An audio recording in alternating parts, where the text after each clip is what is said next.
ओम शान्ति। आज 19 तारिकको बाणी छ 19/3/2021। सारमा बाबा बताउनुहुन्छ, मीठे बच्चे यह पढ़ाई सोर्स ऑफ इनकम है, इससे तुम मनुष्य से देवता बनते हो। 21 जन्म के लिए सच्ची कमाई हो जाती है। प्रश्न, बाबा जो मीठी मीठी बातें सुनाते हैं वह धारणा कब होगी?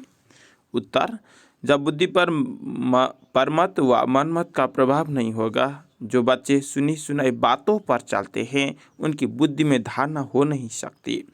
सिवाय ज्ञान के और कुछ भी कोई सुनाता है तो वह जैसे दुश्मन है। झूठी बातें सुनाने वाले बहुत है, इसलिए hear no evil see no evil. मनुष्य से देवता बनने के लिए एक बाप की श्रीमत पर ही चलना है। गीता हमारे तीर्थ न्यारे हैं। ओम शांति। इस गीत में जैसे कि अपनी महिमा करते हैं, अपनी महिमा वास्तव में की नहीं जाती है, यह तो सब समझने की बात है। जो भारतवासी बहुत समझदार थे अभी बेसमझ बने हैं। अब प्रश्न उठता है, समझदार कौन थे? यह कहाँ भी लिखा हुआ नहीं है। तुम हो गुप्ता। कितनी वंडरफुल बातें हैं। एक तो बाप कहते हैं मेरे द्वारा ही बच्चे मुझे जान सकते हैं, फिर मेरे द्वारा सब कुछ जान जाते हैं। सृष्टि के आदि मध्य अंत का जो खेला है उनको समझ जाते हैं और कोई भी नहीं जानते। और एक मुख्य भूल की है जो निराकार परमपिता परमात्मा शिव के बदले कृष्ण का नाम डाल दिया है। पहला नंबर शास्त्र जिनको श्रीमद् भागवत गीता कहते हैं वही रंग हो गया है। इसलिए पहले तो सिद्ध करना है कि भगवान एक है। फिर पूछना है गीता का भगवान कौन? भारत का आदि सनातन देवी देवता धर्म है। अगर नया धर्म कहें तो ब्राह्मण धर्म ही कहेंगे। पहले चोटी है ब्राह्मण, फिर है देवताएं। ऊंचे से ऊंचा ब्राह्मण धर्म है। जो ब्राह्मण ब्रह्मा द्वारा परमपिता परमात्मा रचते हैं वही ब्राह्मण फिर देवता बनते हैं। मुख्य बात है भगवान सबका बाप है, नई दुनिया का रचयिता। जरूर नई दुनिया ही रचेंगे। नई दुनिया में नया भारत होता है। जन्म भी भारत में लिया है। भारत को ही स्वर्ग बना रहे हैं ब्रह्मा द्वारा। तुमको अपना बनाकर फिर पढ़ाते हैं मनुष्य से देवता बनाने। पहले तुम शूद्र वर्ण के थे, फिर आए ब्राह्मण वर्ण में, फिर दैवी वर्ण में जाएंगे। पीछे वृद्धि होती रहती है। एक धर्म से अनेक धर्म हो जाते हैं। टालियाँ भी सब धर्म की बनी जाती है। हर एक धर्म से निकलती है 3 ट्यूब्स होती है ना, यह है मुख्य। हर एक से अपनी अपनी शाखाएं निकलती है। मुख्य फाउंडेशन, फिर 3 ट्यूब से मुख्य थूर है आदि सनातन देवी देवता धर्म का। तो बाबाले भन्न खोजेको मतलब यो हो कि मुख्य फाउंडेसन भनेको आदि सनातन देवी देवता धर्म हो भने त्यसबाट 3वटा चाहिँ शाखा निस्किन्छ, जुन चाहिँ बाबाले बताउनु भयो मुसलमान धर्म, बुद्ध धर्म, क्रिश्चियन धर्म। जो अभी सब राजयोग सीख रहे हैं, दिलवाड़ा मंदिर बड़ा अच्छा बना हुआ है, उसमें सारी समझानी है। बच्चे यहाँ बैठे हैं, कल्प पहले भी तुमने राजयोग की तपस्या की थी। जैसे क्राइस्ट का यादगार क्रिश्चियन देश में है, वैसे तुम बच्चों ने यहाँ तपस्या की है, तब तुम्हारा भी यादगार यहाँ है बड़ा सहज, परंतु कोई भी जानते ही नहीं है। सन्यासी लोग तो कह देते हैं यह सब कल्पना है, जैसे कि जो कल्पना करे। तुम्हारे लिए भी कहते हैं कि यह चित्र आदि सब कल्पना से बनाए हैं। जब तक बाप को जाने कल्पना ही समझते हैं।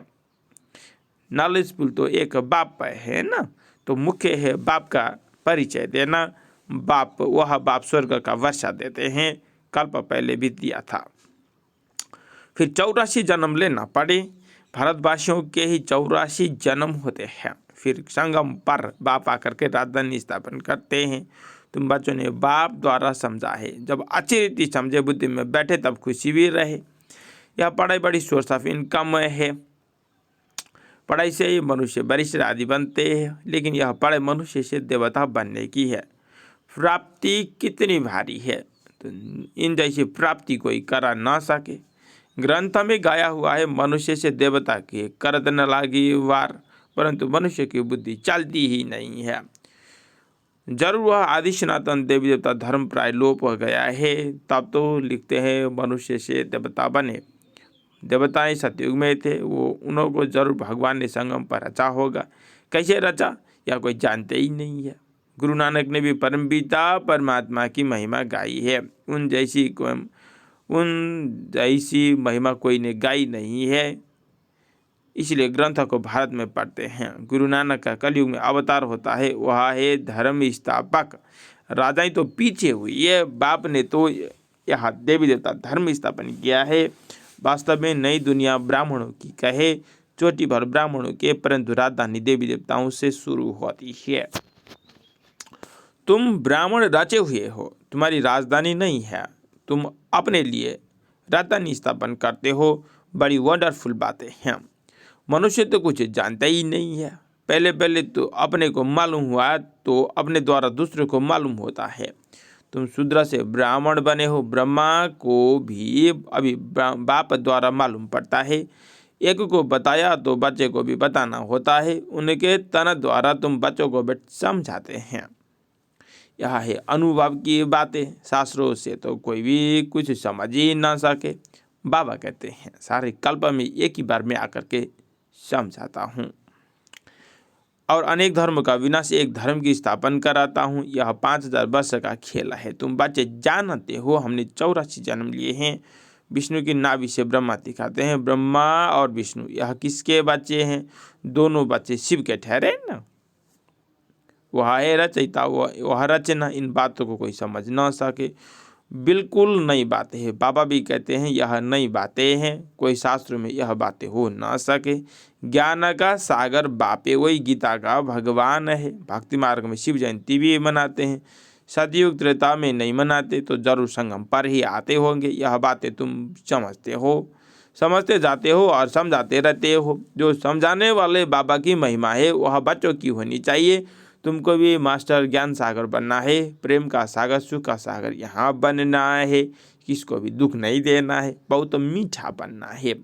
तुम जो कड़ू है एकदम जहर मिसाल देश हो, तुम अब वैसले से ब्राह्मण बने रहे हो, ईश्वर की संतान बन रहे हो। विशेष से वैसले से देवता बन रहे हो। आधा कल्प तुम पतित बनते बनते अभी बिल्कुल जड़ जड़ीभूत अवस्था को पाए हुए हो। सड़े हुए कपड़े को सड़का लगाने से फटकर चीर चीर हो जाता है। यहाँ भी ज्ञान के सड़के लगाओ तो पुर्जा पुर्जा हो जाते हैं। कोई कपड़ा ऐसा मैला हो जो साफ करने में बहुत टाइम लगता है, फिर वहाँ भी हल्का पद मिल जाता है। बाबा धोबी है, तुम भी साथ में मददगार हो। धोबी भी नंबरदार होते हैं, यहाँ भी नंबरदार है। धोबी अच्छे कपड़े साफ न करे तो कहेंगे कि यह तो जैसे हजाम है। आजकल कपड़े साफ धुलाने सीखे हैं।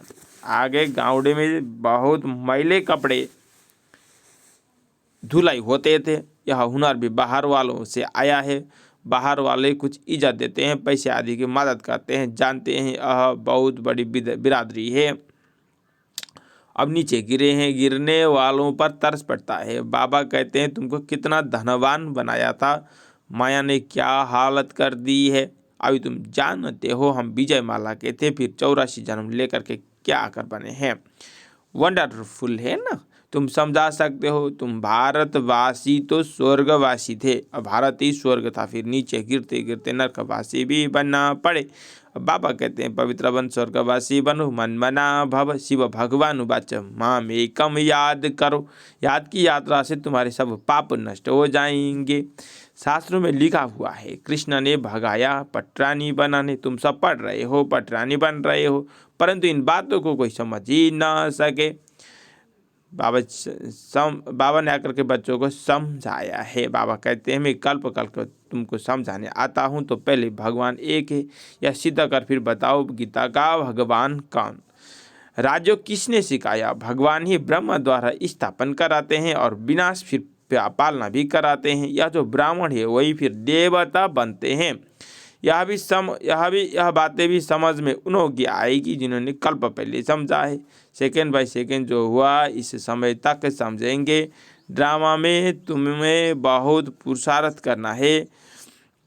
यह तो बच्चे जानते हैं हमारी अवस्था वह हुई नहीं है, टाइम लगेगा। कर्मातीत अवस्था हो जाए तो फिर नंबर 1 पास हो जाए, फिर तो लड़ाई भी लग जाती है, आपस में खिटपिट चलती रहेगी। तुम जानते हो जाता देखो लड़ाई की तैयारी हो रही है, सब तरफ तैयारियां कर रहे हैं। तुमने जो कुछ दिव्य दृष्टि से देखा है वह फिर इन आंखों से देखना है। विनाश का साक्षात्कार किया है, फिर अवश्य आंखों से देखेंगे।